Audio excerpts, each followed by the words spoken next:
அன்பு நேயர்களுக்கு இனிய வணக்கம். மிதுனம் ராசிக்கார நேயர்களுக்கு நம்ம இன்னைக்கு வீடியோ பதிவுக்கு முழுமையாக போகிறதுக்கு முன்னாடி முருகரை மனதார வணங்கிட்டு வீடியோ பதிவுக்குள்ளே போகலாங்க.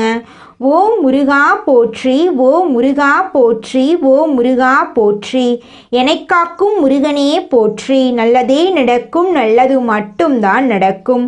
நம்முடைய மிதுனம் ராசிக்காரங்களை பொறுத்த வரைக்கும் இவங்க எப்போதுமே புதிய விஷயங்களை கற்றுக்கொள்ள விரும்புவாங்க.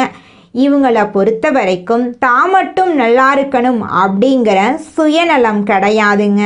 தன்னை சுற்றி இருக்கிற எல்லாருமே நல்லா இருக்கணும் அப்படிங்கிற பொதுநல குணத்தோடு இவங்க வாழ்ந்துக்கிட்டு இருக்காங்க. சமுதாயத்தில் ஒரு மாற்றத்தை கொண்டு வரணும் அப்படிங்கிறதுக்காக இரவு பகல் உறங்காமல் உழைச்சிக்கிட்டே இருப்பாங்க. உரி விலகாத அம்பு போல குறிக்கோள் தவறாமல் இவங்க வாழ்ந்துக்கிட்டு இருக்காங்க. தாயை போல அன்பு உள்ளம் கொண்டவங்களாம் இவங்க இருக்காங்க. இவ்வளவு அருமையான நற்குணங்களை கொண்ட மிதுனம் ராசிக்கார அன்பர்களே, எல்லாரும் சந்தோஷமா இருக்கீங்களா? ஏங்கம்மா நீங்கள் வேற எங்களை பார்த்து இப்படி ஒரு கேள்வி கேட்குறீங்களே, எங்கள் வாழ்க்கையை பார்த்தா சந்தோஷமாக இருக்கிற மாதிரியா உங்களுக்கு தெரியுது? நாங்கள் ஒவ்வொரு நாளும் கண்ணீர் சிந்தி வாழ்ந்துக்கிட்டு இருக்கோம் அப்படின்னு உங்கள் மனசில் நினைக்கிறது புரியுதுங்க மிதுனம் ராசிக்காரர்களே. உங்கள் வாழ்க்கையில் இனி வரக்கூடிய காலங்களில் துன்பம் அப்படிங்கிற பேச்சுக்கெல்லாம் துளி கூட இடம் கிடையாதுங்க. நீங்கள் சந்தோஷமான ஆரோக்கியமான வாழ்க்கையை இனி வரக்கூடிய காலங்களில் வாழ போறீங்க. உங்களுடைய உடல்நிலை ஆரோக்கியமாக இருக்க போகுது. குடும்பத்தில் இது நாள் வரைக்கும் இருந்த அனைத்து பிரச்சனைகளுக்கும் தீர்வு கிடைக்க போகுது. உங்களுடைய மனக்கவலை காணல் நீராக மறைய போகுது. உங்களுடைய ஆசைகளும் கனவுகளும் நிறைவேற போகுது. படித்து முடிச்சுட்டு வேலை தேடிட்டு இருக்கிறவங்களுக்கு படிப்புக்கேற்ற வேலை கிடைக்க போகுது. திருமணம் ஆகாதவங்களுக்கு திருமண தடை நீங்கி உங்களுக்கேற்ற சரியான வாழ்க்கை துணையோடு உங்களுக்கு திருமணம் நடக்க போகுதுங்க.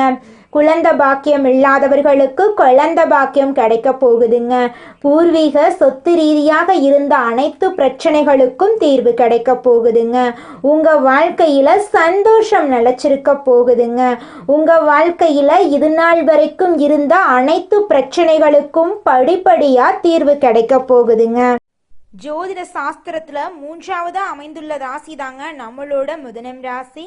நம்மளோட மிதுனம் ராசிக்காரங்க தைரியசாலியா இருப்பாங்க. மிதுனம் ராசியனுடைய அதிபதியின் புதன் பகவானுங்க. மிதுனம் ராசியில் இருக்கக்கூடிய நட்சத்திரம் யாராருன்னு பார்த்தீங்கன்னா மிருகசீரிசம் 3, 4ஆம் பாதங்க, திருவாதிரை, புனர்பூசம் 1, 2, 3ஆம் பாதம். இவங்க எல்லாரும் நம்மளோட மிதுனம் ராசியில இருக்கக்கூடிய நட்சத்திரங்க. புதன் பகவான் மிதுனம் ராசியை ஆட்சி செய்கிறாருங்க. நம்மளோட மிதுனம் ராசிக்காரங்களுக்கு நட்பு ராசியா இருக்கக்கூடியவங்க யாராருன்னு பார்த்தீங்கன்னா ரிஷபம், கன்னி, துலாம். இவங்க எல்லாரும் நம்மளோட மிதுனம் ராசிக்காரங்களுக்கு நட்பு ராசியா இருக்காங்க. மிதுனம் ராசிக்காரங்க வாழ்க்கையில எவ்வளவு கஷ்டம் வந்தாலும் தைரியத்தை விட மாட்டாங்க. முயற்சி பண்ணிக்கிட்டே இருப்பாங்க.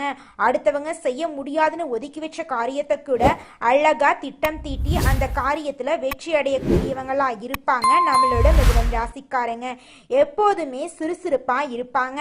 மீன் போன்ற அழகிய கண்களை கொண்டவங்களா இவங்க இருப்பாங்க. இவங்களுக்கு சோம்பேறித்தனம் சுத்தமா கிடையாதுங்க. நம்மளுடைய சனி பகவான் நீதிமான், தன் நிலையிலிருந்து பின்வாங்காதவர். சனி வக்ரமாகி நவம்பர் இறுதியில் வக்ர நிவர்த்தி அடைகிறாருங்க. இந்த இடைப்பட்ட காலத்தில் சனி பகவான் ஒரு குருவாக இருந்து நேர்மையாக பொறுமையாக இருக்க வேண்டும் அப்படின்னு நம்மளுக்கு உணர்த்தறாருங்க. மிதுனம் ராசிக்காரங்க இதனால் வரைக்கும் அனுபவித்த வேதனைகள் துன்பங்களுக்கு ஒரு முடிவான காலம் இந்த காலமாக இருக்கு. சனி பகவான் பாக்ய சனியாக பலன் தந்து கர்ம சனியாக இருந்த நிலை மாறி வக்ர நிவர்த்தி அடைகிறார். இதன் மூலம் பயமில்லாமல் நிம்மதியாக வாழலாம். குரு பகவான் மிதுனத்திலிருந்து கடகத்துக்கு அதிசாரமாக நகர்ந்துள்ளார். இந்த இடைப்பட்ட காலத்தில் வாழ்க்கை பாடங்களை புகட்டி மீண்டும் மிதுனத்துக்கு வரப்போறாருங்க. அதனால கவனமாகவும் பொறுமையாகவும் இருக்க வேண்டுங்க. பிறருடைய பண சம்பந்தப்பட்ட விஷயங்களில் தலையிடாமல் இருக்கிறது நல்லது. ஜாமீன் கையெழுத்து போடுவது, அறிமுகம் இல்லாதவங்களுக்கு பண உதவி செய்வது போன்றவற்றை தவிர்க்கணுங்க. ராகுவும் சனியும் இணைவதால் பணிச்சுமை, எதிர்காலத்தை பற்றிய அச்சம் போன்றவை மனசில் ஏற்பட வாய்ப்பு இருக்கு. எதிரிகள் திண்ணை காலியாகும் வரை காத்திருப்பதால் கவனமாக இருக்கணுங்க. கொடுத்த வாக்குறுதிகளை காப்பாற்ற முடியும். வியாபாரம் வளர்ச்சி அடையும். கணவன் மனைவிக்குள் அந்யோன்யம் ஏற்படும். வெளிநாடு செல்வதற்கு முன் யோசனை செய்வது நல்லது. குடும்பத்தில் சுபகாரியங்கள் நடைபெறுவதற்கான வாய்ப்புகள் இருக்கு. தொழிலில் இல்லாமல் இருந்தவங்களுக்கு நல்ல வேலை கிடைக்கும். சனி பகவான் தரும் பாடம் ஒரு அற்புதமான பலனை தரும். தன்னை உணர்த்துகின்ற ஒரு அருமையான சந்தர்ப்பத்தை சனி பகவான் உங்களுக்கு தரப்போகிறார். தொழில் ரீதியாகவும் மன ரீதியாகவும் ஒரு பெரிய மாற்றத்தை ஏற்படுத்துங்க. உங்கள் வாழ்க்கையில் இந்த மாத இறுதியில் நீங்கள் செய்யக்கூடிய பரிகாரம் என்ன பார்த்தீங்கன்னா, காவிரியில் நீராடி கதிரவனை வழிபடுவதன் மூலமாக புண்ணியம் பெறலாங்க. திருத்தணி அருகிலுள்ள பாத சனீஸ்வரர் ஆலயத்தில் சனீஸ்வர பகவானுக்கு எல் தீபம் ஏற்றி வழிபடுவது உங்கள் வாழ்க்கையில் இருக்கக்கூடிய துன்பங்களை காணாமல் போக வச்சிருங்க. உங்களுடைய எண்ணம் போல உங்கள் வாழ்க்கையில் நல்லது மட்டும்தாங்க நடக்கும். கெட்டதுங்கிற பேச்சுக்கு துளி கூட இடம் கிடையாதுங்க. தனது புத்தி சாதுரியத்தால் காரியங்களை சாதித்து கொள்ளும் திறமையுடைய மிதுனம் ராசியினரே, இந்த மாதம் மனசில் இருந்த கவலைகள் நீங்கி தைரியம் உண்டாகும். எதிலும் லாபத்தை பார்க்க முடியுங்க. எல்லா நன்மையும் உண்டாகி உடல் ஆரோக்கியம் பெறும். வாக்கு வன்மையால் எந்த காரியத்தையும் சுலபமாக செய்து முடிப்பீங்க. தொழில் வியாபாரத்தில் எதிர்பார்த்ததை விட கூடுதல் லாபம் கிடைக்க போகுது. புதிய ஆர்டர்கள் கிடைக்கும். வாடிக்கையாளர்கள் தேடி வருவாங்க. உத்தியோகத்தில் இருப்பவர்கள் வேலைப்பளு குறைந்து மகிழ்ச்சியுடன் காணப்படுவாங்க. பணவரத்து திருப்திகரமாக இருக்கும். எல்லாவற்றிலும் முன்னேற்றம் காணப்படும். அலுவலகத்தில் இருந்து வந்த பிரச்சனைகள் குறையும். குடும்பத்தில் மகிழ்ச்சியான சூழ்நிலை காணப்படும். கணவன் மனைவிக்கிடையே நெருக்கம் அதிகரிக்கும். குழந்தைகள் எதிர்கால நலனில் அக்கறை காட்டுவீங்க. நண்பர்கள் உறவினர்கள் மூலம் தேவையான உதவி கிடைக்கும். வழக்குகளில் சாதகமான நிலை காணப்படும். எதிர்ப்புகள் விலகும். தாமதமாகி வந்த சுபகாரியங்கள் சிறப்பாக நடக்கும். பெண்களுக்கு சாமர்த்தியமான பேச்சின் மூலம் காரிய வெற்றி காண்பீங்க. மனக்கவலை நீங்கும். பணவரத்து கூடும். கலைத்துறையினர்களுக்கு நீண்ட நாட்களாக இழுபறியாக இருந்த ஒரு வேலையை செய்து முடிப்பீங்க. அரசு தொடர்பான பணிகளில் சாதகமான பலன் கிடைக்கும். எண்ணிய காரியங்கள் கைகூடும். சூழ்நிலைகள் உருவாகும். அரசியல் துறையினர்களுக்கு ஆலோசனையில் ஈடுபடுவீங்க. தேவையான நிதியுதவி கிடைக்க வாய்ப்பு இருக்கு. பணிசுமை குறைந்து காணப்படும். நிலுவையில் இருந்த பணம் கிடைக்கும். மேலிடத்துக்கு தேவையானவற்றை செய்து கொடுத்து அவங்களோட நன்மதிப்பை பெறுவீங்க. மாணவர்களுக்கு கல்வியில் எதிர்பார்க்கும் வெற்றி கிடைக்க பாடுபடுவீங்க. எதிலும் முன்னேற்றம் உண்டாகும். உங்களுடைய ஆசைகளும் கனவுகளும் நிறைவேறக்கூடிய மாதமாக உங்களுக்கு இந்த மாதம் அமைஞ்சிருக்குதுங்க. உங்களை வேண்டான்னு உதறி தள்ளிட்டு போன உங்களுடைய சொந்த பந்தங்கள் எல்லாருமே இனி வரக்கூடிய காலங்களில் உங்களை தேடி வரப்போகிறாங்க.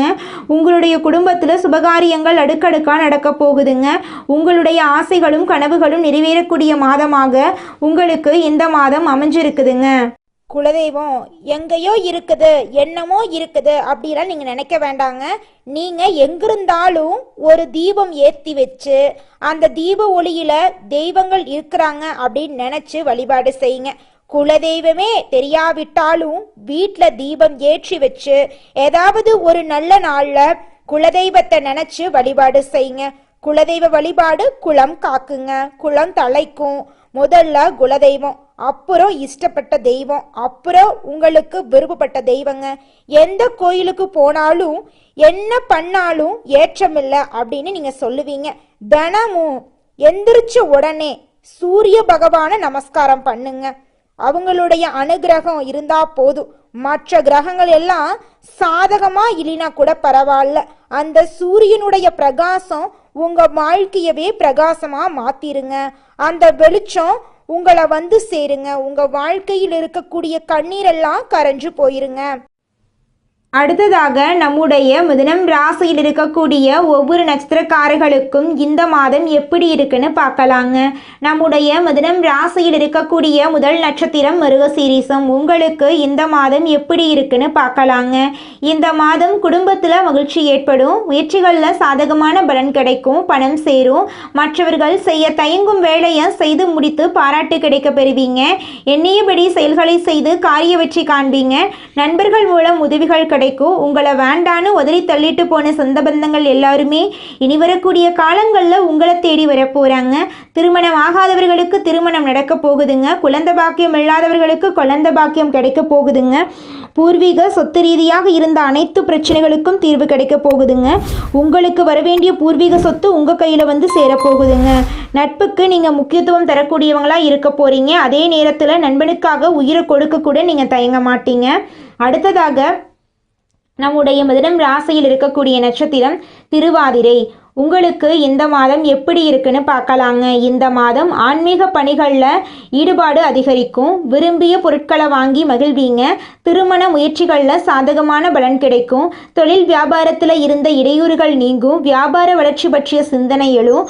உங்களுடைய குடும்பத்தில் சுபகாரியங்கள் நடக்க போகுது. உங்களுடைய ஆசைகளும் கனவுகளும் நிறைவேற போகுது. திருமணம் ஆகாதவர்களுக்கு திருமண தடை நீங்கி திருமணம் நடக்க போகுதுங்க.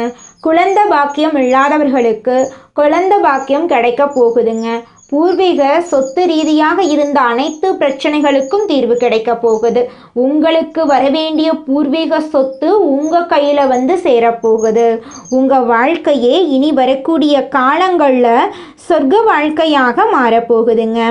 அடுத்ததாக நம்முடைய மிதுனம் ராசியில் இருக்கக்கூடிய நட்சத்திரம் புனர்பூசம். உங்களுக்கு இந்த மாதம் எப்படி இருக்குன்னு பார்க்கலாங்க.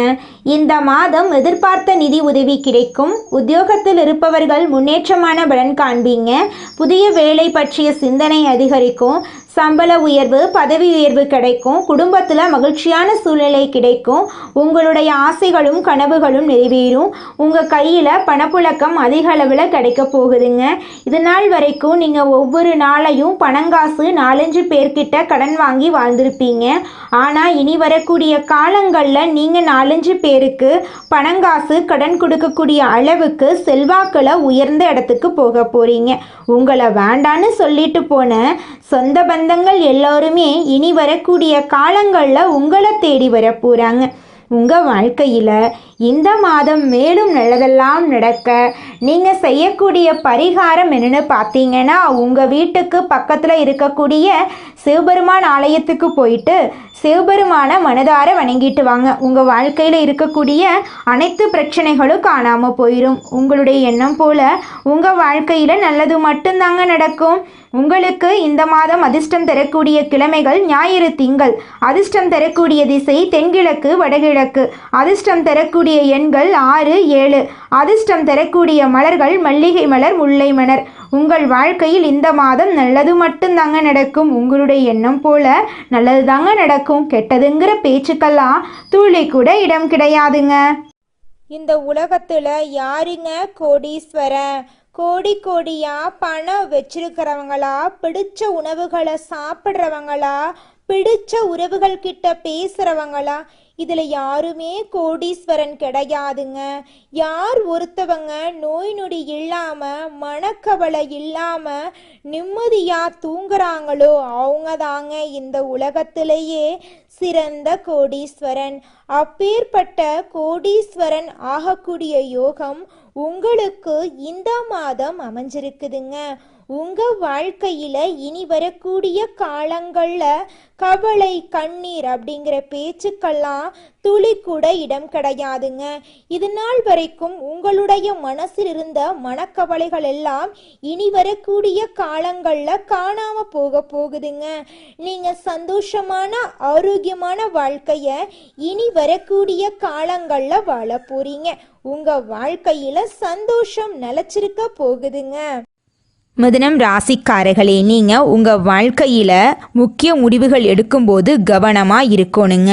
ஒருத்தங்கிட்ட பேசும்போதும் சரிங்க, ஒரு செயலை செய்யும் போதும் சரிங்க, 1க்கு 2 முறை ஆலோசனை பண்ணிட்டு தான் நீங்கள் ஒருத்தங்கிட்ட ஒரு சொல்லணும். அவங்கக்கிட்ட அந்த சொன்னால் நம்மளுக்கு ஏதாவது பிரச்சனை வருமா, நம்மளை சுற்றி இருக்கிறவங்களுக்கு ஏதாவது பிரச்சனை வருமானு யோசிச்சு பார்த்துட்டு முடிவெடுக்கணுங்க. அதே நேரத்தில் நீங்கள் ஒரு செயலை செஞ்சாலும் இந்த செயலை செஞ்சால் நம்மளை சுற்றி இருக்கிறவங்களுக்கு ஏதாவது பிரச்சனை வந்துருமோ, நம்மளுக்கே ஏதாவது பிரச்சனை வந்துருமோ அப்படின்னு 1க்கு 2-3 ஆலோசனை பண்ணிட்டு நீங்கள் முக்கிய முடிவுகள் எடுக்கிறது ரொம்பவும் நல்லதுங்க. எடுத்துக்காட்டுக்கு சொல்லப்போனால் நீங்கள் கிட்ட வந்து 1 லட்ச ரூபா பணம் இருக்குதுங்க. அந்த 1 லட்ச ரூபா பணத்தை வச்சு ஒரு தொழில் தொடங்கணும்னு நினைக்கிறீங்க. அந்த நேரத்தில் உங்களுடைய உறவுகளும் நண்பர்களும் என்னப்பா நீ 1 லட்ச ரூபாய்க்கு தொழில் தொடங்குறன்னு சொல்கிற, அது சின்ன தொழிலாக தான் இருக்கும், போய் பேங்க்கில் போய் ஒரு 2-3 லட்சம் கடனை வாங்கி ஒரு 4-5 லட்சத்துக்கு ஒரு தொழில் தொடங்கினா கூட பரவாயில்ல அப்படின்னு எல்லாம் சொல்லுவாங்க. நீங்கள் அவங்கெல்லாம் சொல்கிறத கேட்டுட்டு பேங்க்கில் போய் கடன் வாங்குறது, வட்டிக்கு போய் கடன் வாங்குறது அப்படிங்கிற வேலையை பார்த்தீங்கன்னா அது உங்களுக்கு பெரிய பிரச்சனையை கொண்டு வந்து விட்டுருங்க. முக்கியமான தேவைகள் அப்போ போய் நம்ம கடனை வாங்கலாம். நம்மக்கிட்ட பணம் இருக்குது, அப்போ எதுக்குங்க நம்ம போய் கடன் வாங்கணும்? நம்மக்கிட்ட இருக்கிற பணத்தை வச்சு தொழில் தொடங்கி அப்புறம் நம்ம படிப்படியாக மேலே வந்துக்கலாம். ஒரே படத்துலையெல்லாம் ஒரே பாட்டில் பணக்காரர் ஆகிற மாதிரி நம்ம உண்மையான வாழ்க்கையில் ஒரே பாட்டிலையெல்லாம் பணக்காரர் ஆக முடியாதுங்க. அடுத்தவங்க சொல்கிறத கேட்கறதுக்கு முன்னாடி அவங்க சொல்கிறது நல்லதா, நம்மளுடைய நல்லதுக்கு சொல்கிறாங்களா இல்லை நம்மளை கொண்டு போய் பிரச்சனையில் மாட்டி விடுறதுக்கு சொல்கிறாங்களா அப்படிங்கிறத யோசிச்சு பார்த்து செயல்படுறது உங்கள் வாழ்க்கைக்கு ரொம்பவும் நல்லதுங்க. உங்களுடைய மனசு என்ன சொல்லுதோ அதை மட்டும் கேளுங்க. அடுத்தவங்களுக்காக வாழ வேண்டாம், உங்களுக்காக வாழுங்க. ஏன்னா கடவுள் உங்களுக்காக வாழ தான் உங்களை படைச்சிருக்காரு. உலகத்தில் இருக்கிற நண்பர்களுக்காகவும் உங்களுடைய உறவுகளுக்காகவும் பயந்து வாழ்றதுக்காக கடவுள் நம்மளை படைக்கலை. நம்ம யாரை கண்டு பயக்கணும்னு பார்த்தீங்கன்னா நம்மளை படைச்ச கடவுளை கண்டு மட்டும் பயந்தா போதுங்க. உறவுகளோ சொந்த பந்தங்களோ நண்பர்களோ யாருமே நம்மளுக்கு உண்மையானவங்க கிடையாது அப்படிங்கிறத நீங்கள் எப்போ புரிஞ்சுக்கிறீங்களோ அப்போதாங்க உங்களால் வாழ்க்கையில் முன்னேற முடியும். மிதுனம் ராசிக்காரர்களே, நீங்கள் காலையில் எழுந்ததும் கண்ணை திறக்காமல் ஒரு 10 வினாடி என்னால் முடியும், இன்றைய நாள் என்னுடைய நாள், இதுக்கு பின்னாடி அதிர்ஷ்டம் வேலை செய்யும் அப்படின்னு நினைக்கணும். குளிக்கும்போது 2 முறை ஓம் ஸ்ரீ குருவே நமக என்ற மந்திரத்தை சொல்லணுங்க. வீட்டை விட்டு வெளியே வரப்போ 1 நிமிஷம் வடக்கு அல்லது கிழக்கு திசையை நோக்கி நின்று குரு பகவான் என்னோட இருக்காரு, இதனால் எனக்கு மனக்குழப்பம் இல்லை, பயம் இல்லை, தடைகள் எதுவுமே இல்லை அப்படின்னு சொல்லிட்டு போகிறது உங்கள் வாழ்க்கைக்கு ரொம்பவும் நல்லதுங்க. வியாழக்கிழமைகளில் மஞ்சள் கலரில் இருக்கக்கூடிய ஆடைகளை நீங்கள் அணியணும். மஞ்சளுக்கு குழச்சி நெத்தியில் திருநீர் போல இட்டுக்கோங்க. இதோட 11 கற்கண்டு அல்லது ஒரு வாழைப்பழம் குழந்தைங்களுக்கு வாங்கி கொடுங்க. தினமும் ஓம் பிரகஸ்பதியே நமக அப்படிங்கிற மந்திரத்தை 27 முறை சொல்கிறது உங்கள் வாழ்க்கையில் இருக்கக்கூடிய துன்பங்கள் குறைகிறதுக்கு ஒரு வாய்ப்பாக இருக்கும். மிதுனம் ராசிக்காரர்களே, நீங்கள் வியாழக்கிழமைகளில் 1 மணி நேரம் வடக்கு மூலையில் அணையாத விளக்கு ஒன்று ஏற்றி விளக்கில் மஞ்சள் சிறிது சேர்த்துக்கோங்க. அதுக்கு பக்கத்தில் ஒரு புத்தகம் அல்லது பேனா வச்சுக்கோங்க. ஓம் பிரகஸ்பதியே நமக 9 முறை இந்த மந்திரமும் இந்த விளக்கேற்றி வச்சு நீங்கள் செய்ய வேண்டிய இந்த சிறப்பு பூஜையும் உடனடியாக உங்கள் வாழ்க்கையில் மாற்றத்தை ஏற்படுத்தும். குரு பகவான் சந்நிதியில் மஞ்சள் வஸ்திரம் சாற்றி மஞ்ச கொண்டக்கடலையை மாலையா கட்டி போட்டு மஞ்ச கொண்டக்கடலையை நெய்வேத்தியமா உடைச்சு வரக்கூடிய பக்தர்களுக்கு கொடுத்து குருவை வழிபாடு செஞ்சுட்டு வாங்க. குரு தட்சிணாமூர்த்தி உங்க வாழ்க்கைக்கு நல்லதை செய்வாரு. அனாதையா இருக்கிறவங்களுக்கு உங்களால முடிஞ்ச உதவிகளை செஞ்சுக்கிட்டு வாங்க. குறிப்பாக குழந்தைகள் இருக்கக்கூடிய இல்லங்களுக்கு உங்களால் முடிஞ்ச உதவிகளை செய்யுங்க. வியாழக்கிழமையில் காலை அல்லது மாலை நேரத்தில் சக்கரை பொங்கல், மஞ்சள் நிறத்தில் இருக்கக்கூடிய வாழைப்பழம், மாம்பழம் இதெல்லாம் குரு பகவானுக்கு நிவேதனமாக கொடுக்கலாம். குருவின் அதிசார பயிற்சி புத்தி, கவனம், நினைவாற்றல் இந்த 3ஐயும் கூர்மையாக்குது. தேர்வுகளில் மாற்று வழியால் உயர்வு, போட்டித் தேர்வு எழுதியவர்களுக்கு கடைசி நேர அதிர்ஷ்டம் கை கொடுக்கும். வெளிநாட்டு படிப்பு எதிர்பார்த்தவர்களுக்கு விண்ணப்பம் போட்ட உடனே ரெஸ்பான்ஸ் வர ஆரம்பிக்கும். வியாழக்கிழமை நைட்டில் ஒரு எலுமிச்சம்பழம், ஒரு தீபம் உங்கள் வீட்டில் உங்கள் பூஜை அறையில் கிழக்கு நோக்கி வச்சு நெய் தீபம் ஏற்றிக்கோங்க. 3 நிமிஷம் அமைதியாக கண்ணை மூடி உட்கார்ந்து என்ன தடைகள் இருந்தாலும் அது கரைந்து போகட்டும் அப்படின்னு குருவை நினச்சி மனசார வேண்டிக்கோங்க. குருவுடைய அதிசார பலனுடைய வாய்ப்பு உங்களுக்கு கிடைக்கும். நம்பிக்கை, தைரியம் 3 சேர்ந்து வெற்றி வேலை உங்கள் வாழ்க்கையில் செய்ய போகுது. தங்க மூட்டையை உங்கள் வீட்டுக்கு வெளியே வாசப்படியில் வச்ச கணக்கு தாங்க உங்கள் வாழ்க்கையிலே நடக்க போகுது. உங்கள் வாழ்க்கையில் சந்தோஷம் நிலச்சி இருக்க போகுது. அதிர்ஷ்டமெல்லாம் அடுக்கடுக்கா நடக்க போகுதுங்க. நல்லதே நடக்கும், நல்லது மட்டும்தான் நடக்கும். நன்றி, வணக்கம். மிதுனம் ராசிக்காரர்களே, நீங்கள் இந்த நிமிஷம் வரைக்கும் கஷ்டப்படுறதுக்கு சில காரணங்கள் இருக்குதுங்க. மிதுனம் ராசிக்காரங்களே, நீங்கள் நிலைத்தன்மை இல்லாமல் இருக்கிறதுனாலையும், அதிக சிந்தனை செய்கிறது, உடனே எல்லாரையும் நம்பிடுறது, உறவுகளில் சோதனை பண்ணுறது, பேச்சு திறனால பிரச்சனை, நேரம் காலம் இடம் பொருள் ஏவல் தெரியாமல் பேசுறது, சொந்த உறவுகளால் துரோகம், பண விஷயத்தில் சேமிப்பில்லாமல் இருக்கிறது, கிரக சோதனைகள் போன்ற காரணங்களால் நீங்கள் கஷ்டப்படுறீங்க. இந்த நிலை இனி வரக்கூடிய காலங்களில் மாறப்போகுதுங்க.